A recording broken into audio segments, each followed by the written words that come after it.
Okay, go ahead with the Pride and Promise. Rich? Yeah, if we could. So we had an opportunity to go into the life skills classroom. Next slide. And our November Pride and Promise Award winner is the life skills classroom. You can't fake passion. Mrs. Long volunteered to have her assignment move from learning support math to the life skills classroom.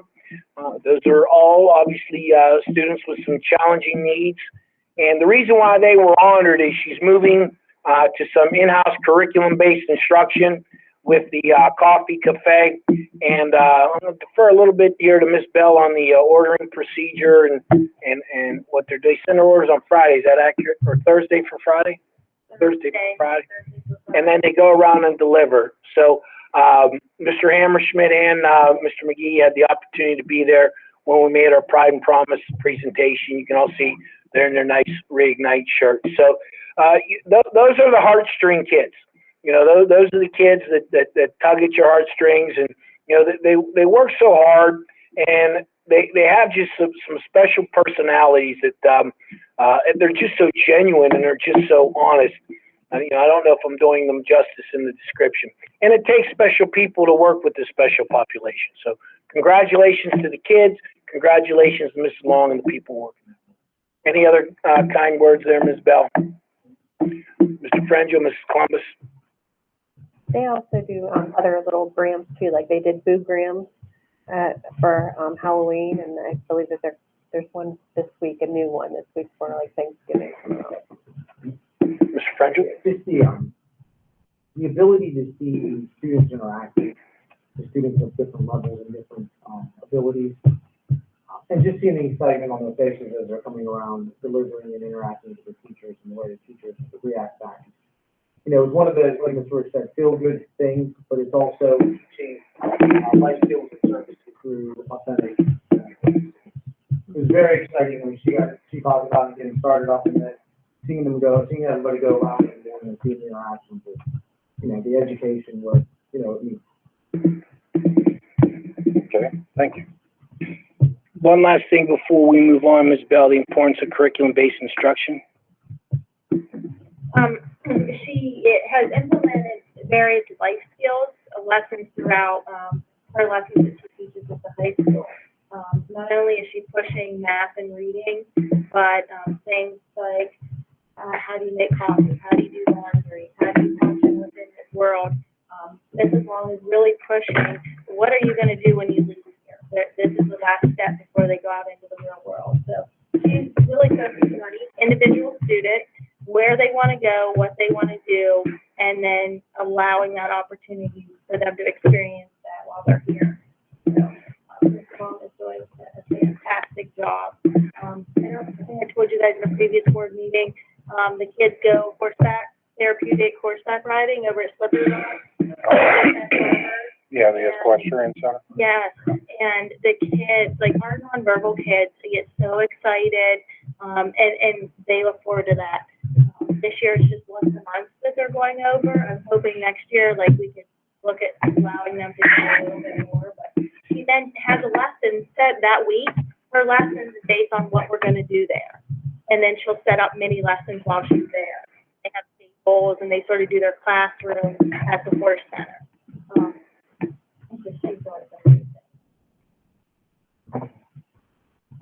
Thank you. Thanks. Mr. Rich is going to be presenting on analysis of longitudinal achievement. Yeah, so I got this, Rob. You got it? I'll do it. Yeah, stop presenting and I'll do it.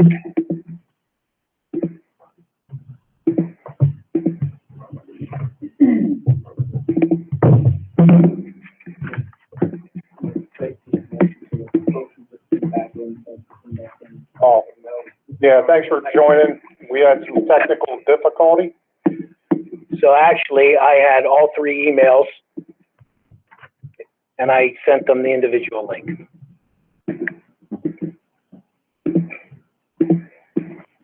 Okay, so the Pittsburgh Business Times is one of the many standards by which longitudinal data is analyzed. They've been doing this since 2006.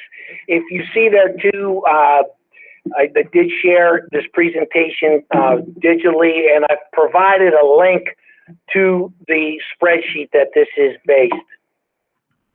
And again, Mr. Patterson, I was surprised that you were familiar with this. I don't know how many are and how many aren't.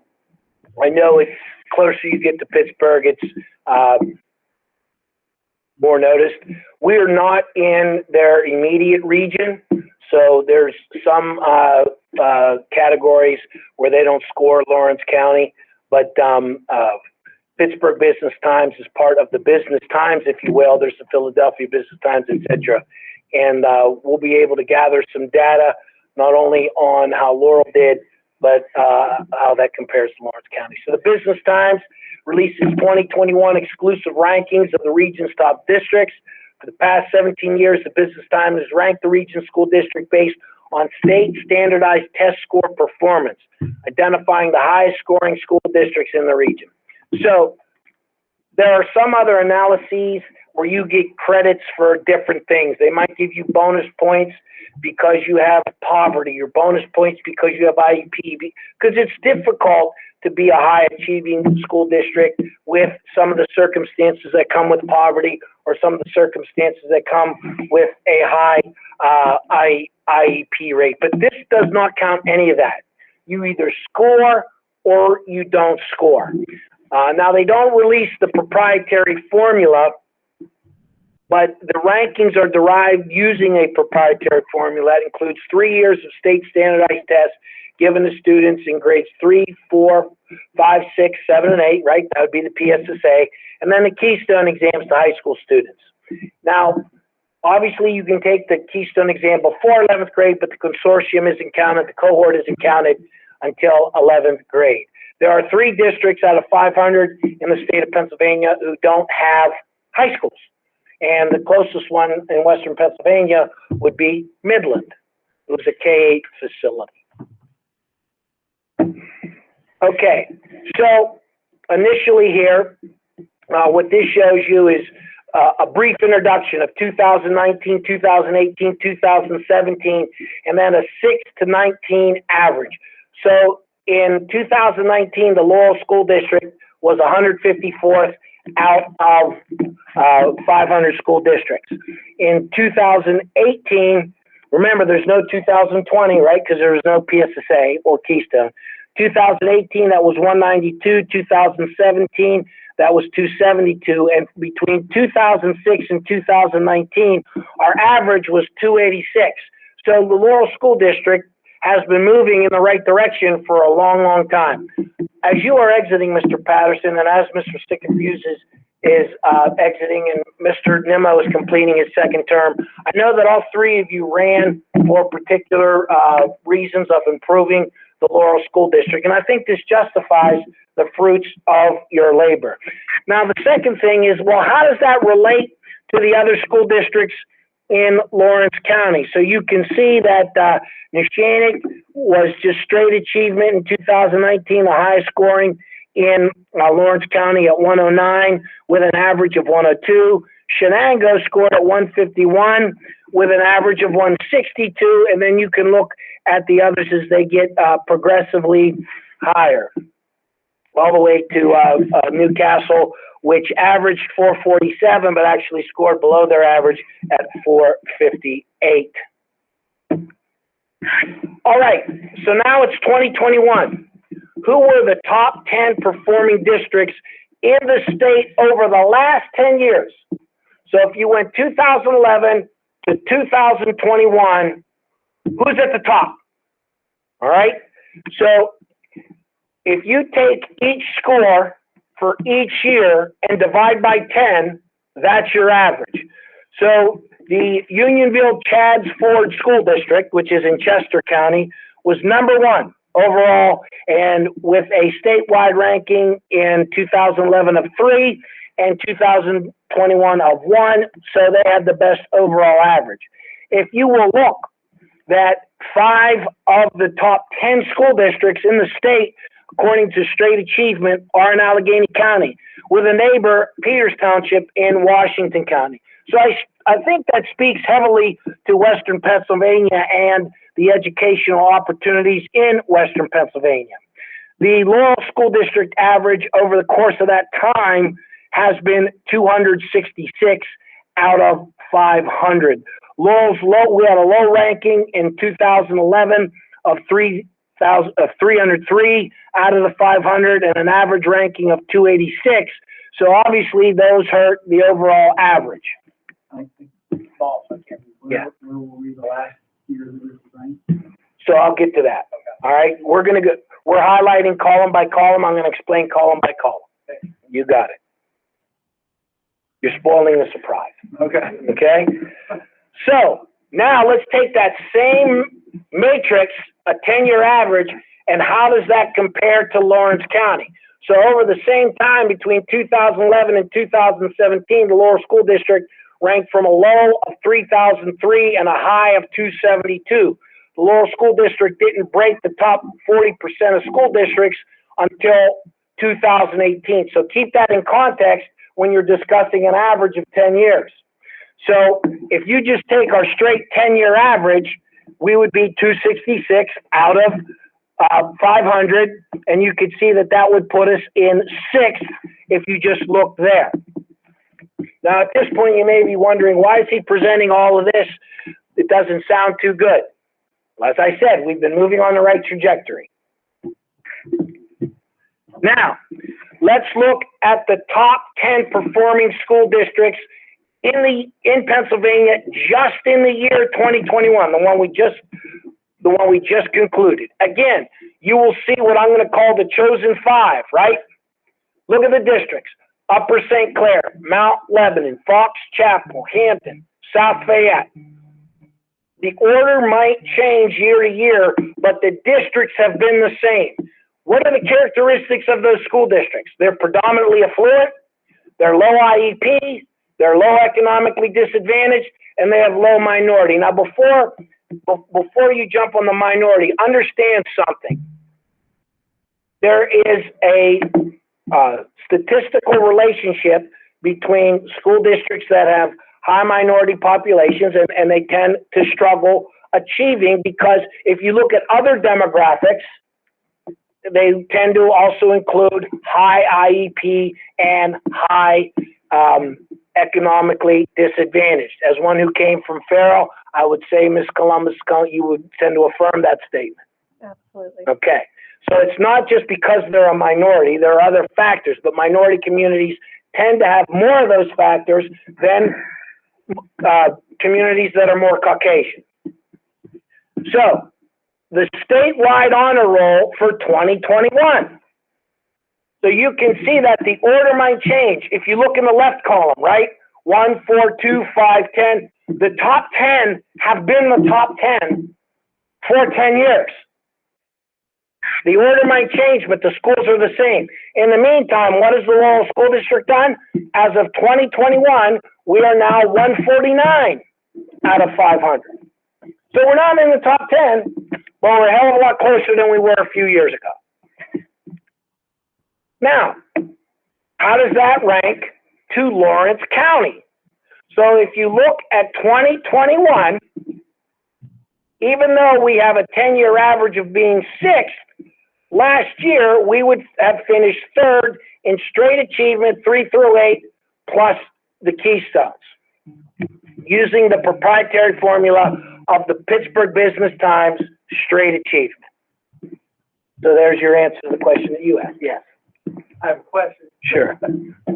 So I'm curious. Mm-hmm. When you get typically in something like this, it's like a bell curve, Right. right? And when you get close to the top, you get close to the bottom, either they flatten or it's significant. So are these scores significant? Meaning we're at 149. The difference between 149 and 100, is it like a small amount or is it a big amount? So that would be nice to know. Yeah. Okay? Yeah. So for example, if you look at the next slide, Lawrence County, all right? So Neshannock has broken through the top 100 as of last year, right? We have spent time looking at their PSSA scores, their Keystone scores, as well as everybody else in Lawrence County.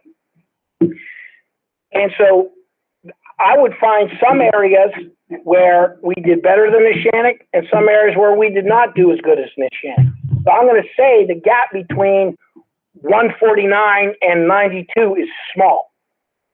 So it's detailed out of this particular rank, but not the score. No, I can't go in there and say, because it's proprietary, they don't want to give it away, you know, this PSSA, this PSSA, this PSSA, this PSSA, this PSSA, this keystone, this keystone, this keystone, and how they factor all that. It's proprietary, not the union membership. It's proprietary because it's theirs. You can subscribe to the Pittsburgh Business Times, but they're not going to give you that formula. So, if you just look at 1 year score and 1 year only being the most recent, how do our 3 through 8 plus our keystones compare to everybody else in Lawrence County? Because again, we are not Upper St. Clair, we are not Fox Chapel, we are not Hampton, we are not Seneca Valley. We're not going to be. But let's try to come up with comparable samples. And I do believe that schools such as Shenango, Neshannock, and I'm going to throw Wilmington in there too, are similar demographics, similar population, similar budget. I think there are some demographic differences between Union, Elwood, Newcastle. Mohawk is similar to us in some ways, but they have a significantly higher economically disadvantaged population. They're over 40%, where we're about 28 to 31%. Shenango's in the low 30s. So, and then the Neshannock goes to about 15. All right. So that's why I throw those 4 school districts as a more apples comparison. Okay. So the top 10 performing school districts 10 years ago, there's a little bit of change, like Central Bucks was in there, North Allegheny was in there. You know, 8 out of the top 10 have been in the top 10 for 10 years. North Allegheny slipped to 12th, and Central Bucks fell to 24th. Seneca Valley is in the top 20. I did look, former employer.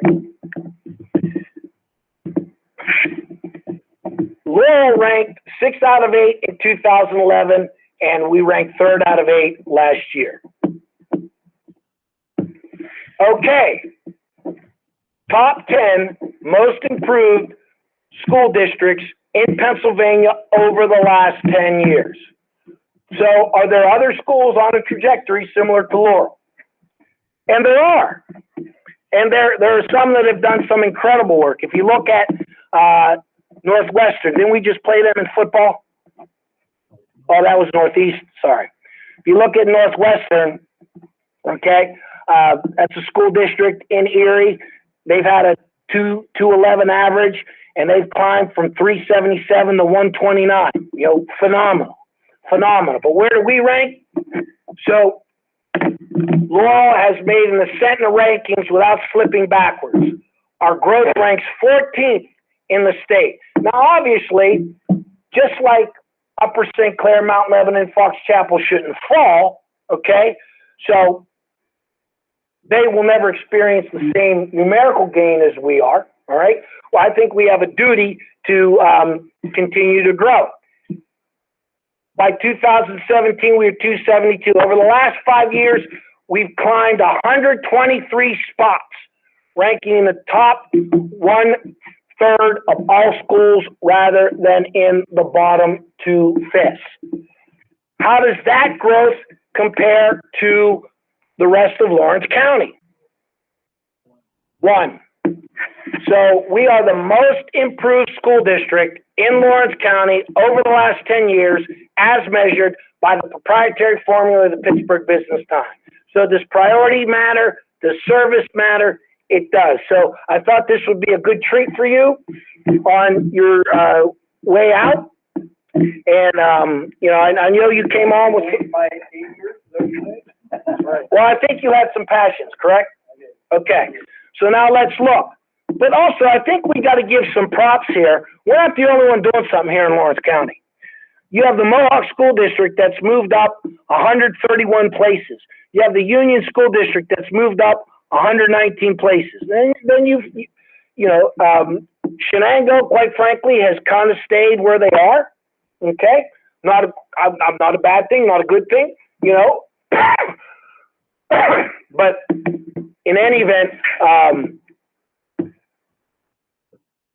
let me just say that over the last years that I've been here, and I haven't been here for 10 years, okay? So this isn't, me. There was an ascent moving, and we've really done a great job recently. And I really want to throw out to the leadership team what they have done. And Mr. Frangel, Mr. Swerbley are original members. Nicole Squared are our newest additions. We were in IEP corrective action for 9 years. We got out in one. Okay. We've had stable leadership at both buildings, and I think that matters. We just concluded some great meetings with the elementary PSSA team. I can't wait. When are we up at the high school? Tomorrow. I better be ready, right? And to bring on the wealth of knowledge. Let me tell you what, Nicole Columbus is a double coupon. Okay, what you guys got for what you paid. All right. So maybe they'll remember that next Act 93. You never know. But in any event, and then don't forget, if they're leading, let's not forget the players that they're leading in the teachers. Achievement happens by quality first-time instruction in the classroom. That's the only way it happens. It doesn't happen in central office. It doesn't happen in building offices. Achievement happens between the relationship between the teacher and those students. There has been a priority. There has been a focus. There has been the support in terms of resources, whether they be time, tools, attention, whatever the case might be, and there is a definitive result. So, in summary, academic performance in the Laurel School District has shown steady improvement over the last 10 years. The district was in the bottom 40% of all PA school districts in terms of academic achievement, as measured by the proprietary formula of the Pittsburgh Business Times. Between 2006 and 2019, Laurel average ranking was 286 out of 493. Remember, there are 7 that don't have high school programming. By 2017, the district had climbed from its 10-year average to 286 to 272. By 2019, the Laurel School District broke the top 40% of all school districts rather than the bottom. And as of 2021, the Laurel School District academic achievement broke the top 1/3 of all school districts in the state of Pennsylvania. Laurel continues to challenge to be the highest performing school district in Lawrence County. And I really think that's a realistic and attainable goal. Laurel School District has been the most improved school district in Lawrence County in terms of academic achievement. Let's not forget, we got that nice eagle out front, and that was for growth, correct, sir? And the first year of growth was 15-16. I was not the superintendent 15-16, so that was understanding and under Mr. Frangel, Mr. Mahoney's building leadership, and then that had to be repeated for a second year, 16-17, in order to get that eagle. So there were good things in place and moving in the right direction. With that, we have attained some reignition around here, and with that, I'll be happy to answer any questions about the data or the presentation. I'd just like to comment that I hope the administration takes us back to help reignite and make sure that the staff knows, right? It's not unrecognized that we're moving in this direction. And this is good evidence of moving in that direction. And we have, as Mr. Reed said, we have that ribbon and we're recognized and to press us that the foot on the gas. Continue to improve. I hope that I won't be here to influence that in the future. I hope that you continue to do that because our community deserves that. And I also would use this whenever you guys get the complaints at the high school level about our regrading system and how hard it is and unfair it is. All the rigor is more and the rigor is different, and those are reasons for it. And the results of those efforts are proven out. So we are going to celebrate because we have much to celebrate. I met with Mrs. Grin to give the art class a little assignment. We're going to create 2 banners. And for the Act 80 day, and we have an Act 48 committee meeting, that's us and the teachers on Friday morning. And I'm going to tell them what we're going to do on Tuesday afternoon for our Act 80. So first of all, we're buying them lunch. We're bringing in a catered lunch. We're going to have a little celebration because first thing to celebrate, we're #1 in Lawrence County, 3rd grade PSSA, ELA, and math. 2, first in Lawrence County, biology, algebra, literature, and the Keystones. 3, most improved school district in Lawrence County. That just doesn't happen. That took a lot of time, attention, effort. We're going to celebrate. We're going to give them a pat on the back, and then they're going to have some time for some curriculum writing. Trying to secure a caterer right now. So, you have employees work underneath you, and when they do something, they need to feel appreciated, and they need a little pat on the back. Mr. Redfoot. I did have one question. It has to do with testing. I talked about the rigorous testing, grading scale again. I really didn't realize till the other night that you guys actually implemented this. Did you roll this out to the public? I mean, I have the public experience to really understand it, and I'm not sure what is graded now. So I'll explain. So we did a video and pushed it out to every Laurel student email, every email in the Laurel domain, and every parental email on file on how it's going to work. And let me explain briefly. So there's a progression of its grading and reporting. So the scale is still the same, 92, 83, 74, but what counts for what? So first of all, K-2, we're working on a standards-based report cards. I know everybody likes that A on the fridge, but that's really not good feedback to a primary student and a primary family. Now, when we start testing grades 3 through 6, there's a transition. Previously, we've studied the work here of Jay McTighe, Carol Ann Tomlinson, and the truest reflection of achievement is assessment. You want to know if they know it? There's some type of test, quiz, project, etc. Prove that you know. But there are other things that matter. So if the ideal is assessment, we also know that other things matter or they won't get done. Independent work like homework and classwork. So, in every class, grades 3 through 6, assessment counts for 60% of the grade. It's still 92, 83, etc., but assessment counts for 60% of the grade.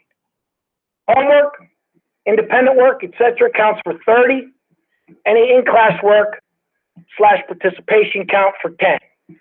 Also, within each one of those categories,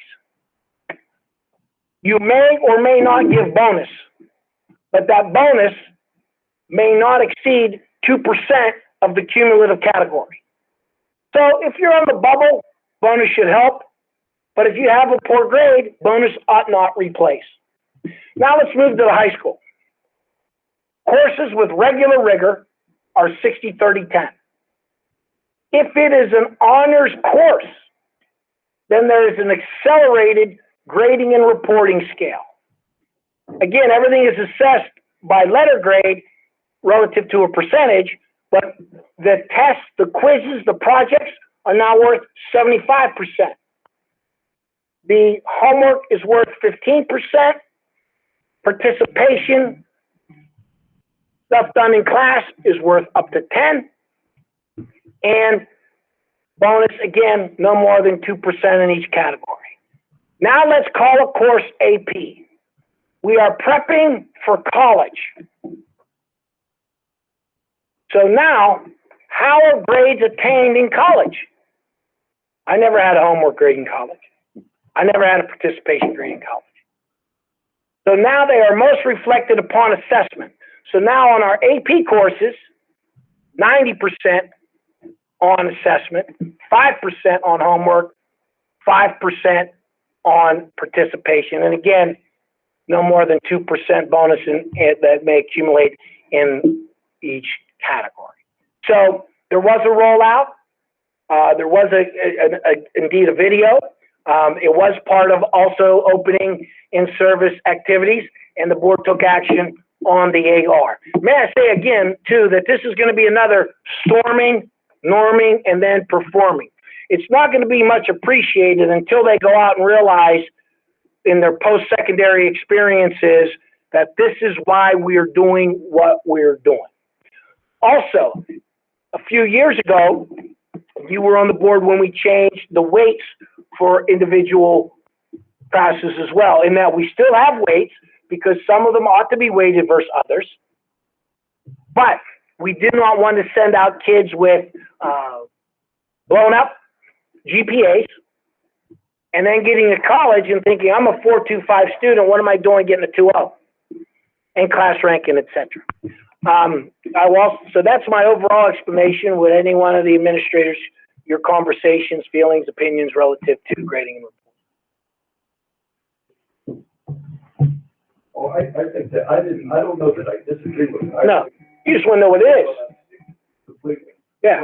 But I was just concerned that, you've got kids that are just gonna make it through school, and they need that extra credit. Yep. Now, they're not gonna be your high achievers, but they're the kids you wanna get Yep. Yep. And then you've got the high achievers that are gonna say, maybe I don't wanna take the AP course because it's gonna drag my score down. I can take the regular course and blow it out, So I mean, there's pros and cons. Well, and you're right. And I don't know if your second example is a con.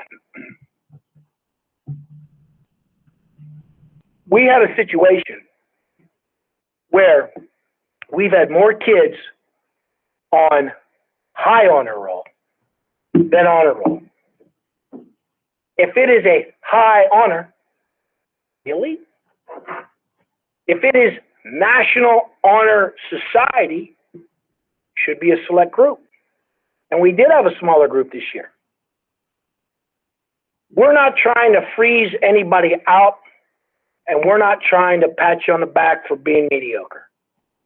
It's a balance, and I think as you come on this next term, I think what you're going to see is it will become part of the norm, and I think we're going to be in the storming phase right now. But you've had some, again, part of your own experience, right? Yeah, absolutely. And so I think when we have some older brothers and sisters come back and say, hey, I hated that when they were here, but when I got to college, I saw why. The other part of it is whenever the kids go to apply for college, like Anna graduated with 4.0. But the way that the college viewed how we were doing it, she was like a 3.25. Let me give you firsthand experience on that. So from 1998 to 2004, I coached at Westminster College.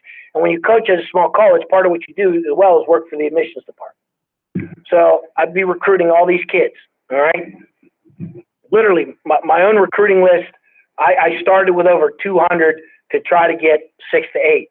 But that's exactly what happens. When you apply, what Westminster did, because there would be these levels of merit-based aid. And if you have a 3.5, let's say you get $10,000.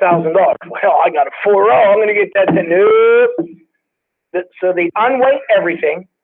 They take your grading scale and see what letter grade that equates to. They give it an old 4, 3, 2, 1. By the way, basket weaving's out. Let's look at your 16 college prep courses. And they would come up with a Westminster GPA to award the merit-based funds, and that's exactly what you're talking about. When you go to these more rigorous grading and reporting standards, that's going to correlate better in the long run. I think it's also, help hopefully prep kids who come out of school with a realistic expectation on what they should do, right? Because, I think we all have said for a long time, right? Everybody doesn't, college is not the path for everybody. No. But if everybody comes out with a 4.25, well, guess what? You think college must be the path for you. You need to be a layup. Well, and were those GPAs correlating to SAT scores? No. And on and on and on. Any other questions on the presentation? So you talked about the demographic delta. Mm-hmm. Did you use that in your calculation? No. Because that would be interesting to look at, is to apply that to this. So here's what we can do. Our new data warehouse, Lincoln, okay? What we can do is, let's say, for example, that I want a report, give me every school district in Pennsylvania that has 1,000 to 1,500 kids, K to 12, and an ED population of 20 to 40%, right? And we can do an apples to apples comparison, okay? And so we can say, well, geez, oh man, only 40% of our eighth graders were proficient on the eighth grade math test? That number in and of itself, which is true, doesn't sound good.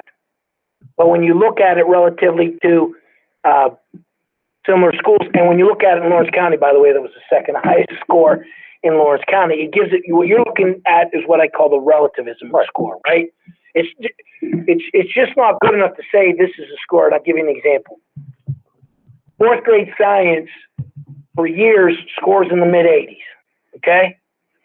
And that's typically been third or fourth in the county, all right? Eighth grade science scores at about 65 to 70%. It's about an average of third in the county. So as the rigor of the test goes up relative to the learner, the proficiency has gone down, but the relativism, it tells us we're really no further behind. We're no further ahead, but we're really no further behind when you look at it in terms of ranking it versus other knowns.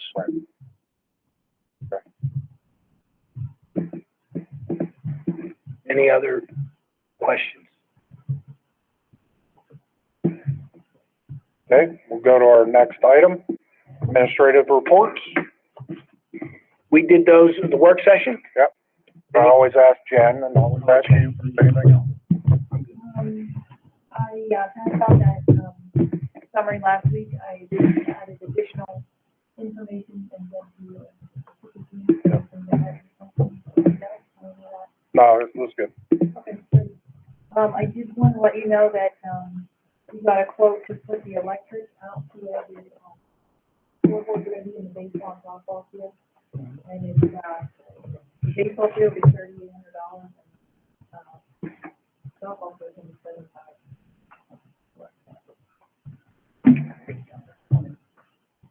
Okay. All right, thanks.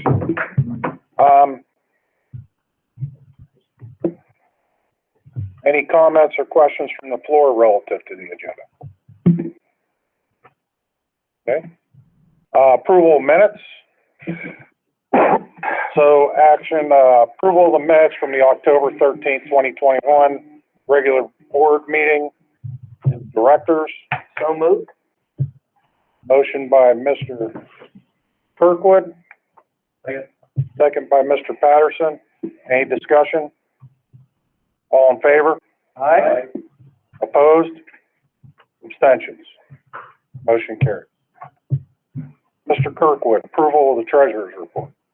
It is the recommendation of the superintendent of the board to approve the treasurer's report for the general fund as of October 31st, 2021, as outlined below. And the balance, September 20th, 2021 was $2,199,226 $23. Receipts during October were $199,525.79. Expenditures during the month of October, $1,478,798.91, for a balance as of the end of October of $919,953.11. I make this motion. Motion by Mr. Kirkwood, second by Mr. Dix. Any discussion? All in favor? Aye. Opposed? Abstentions? Motion carries. Item B, the investment report, is the recommendation of the superintendent of the board to approve the attached investment report for October. 2021. I make this motion. Motion by Mr. Kirkwood, second by Mr. Parker. Any discussion? All in favor? Aye. Opposed? Abstentions? Motion carries. Item 8, approval of bill listings.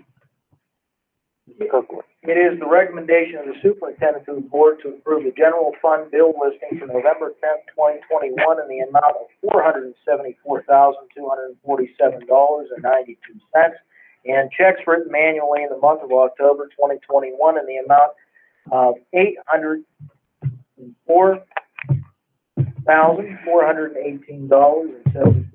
for a total of $1,278,666.66.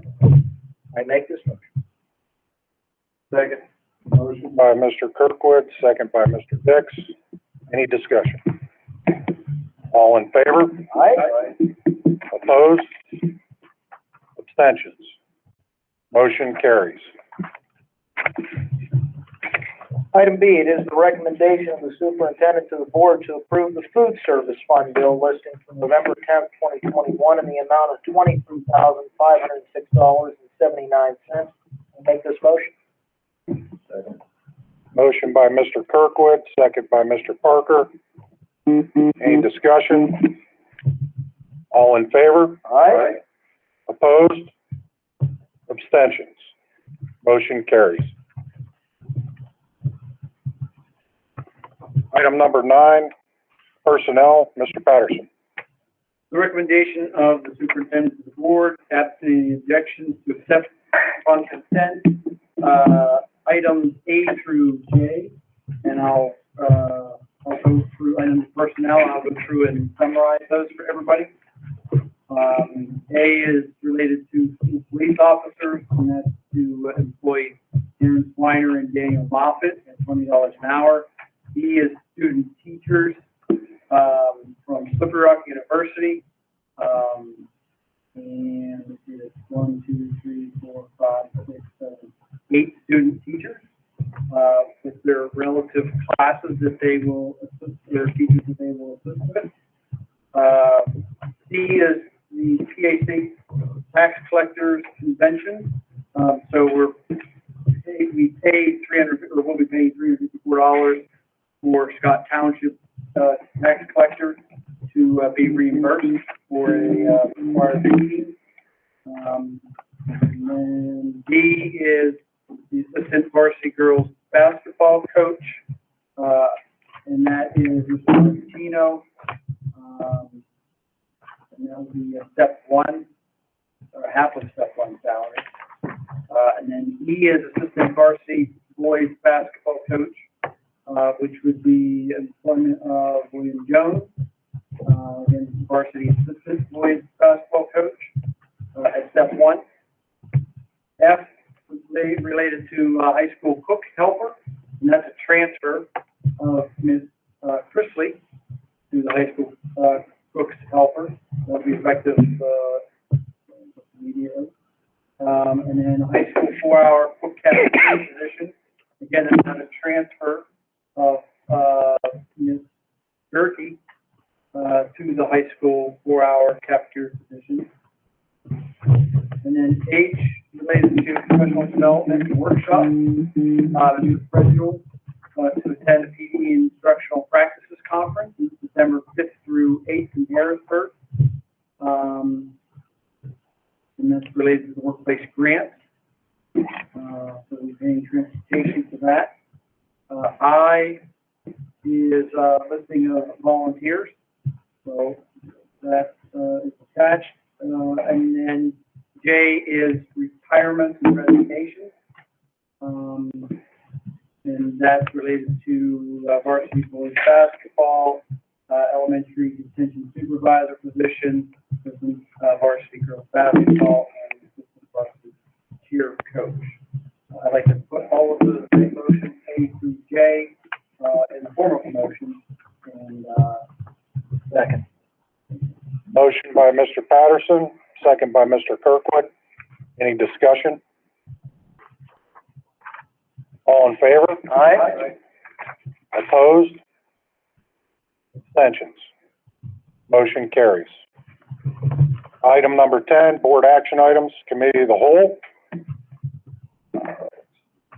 There's a recommendation of the superintendent to the board, absent any objections, to accept upon consent all agenda items listed under committee of the whole.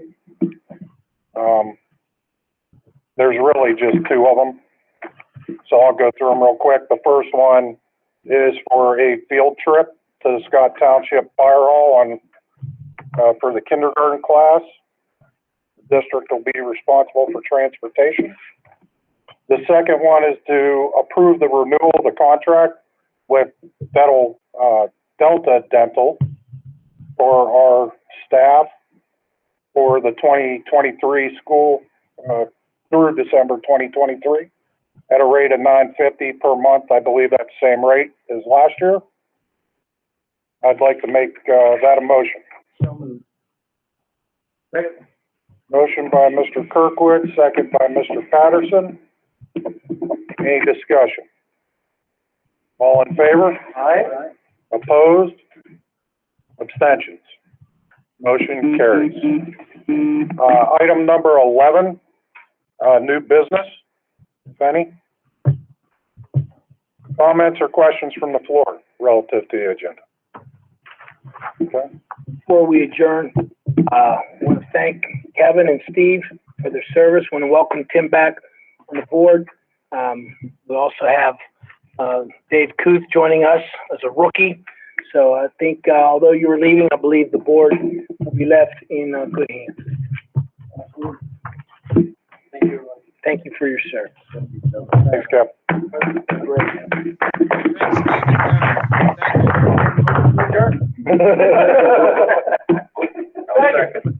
Motion by Mr. Patterson, second by Mr. Parker to adjourn.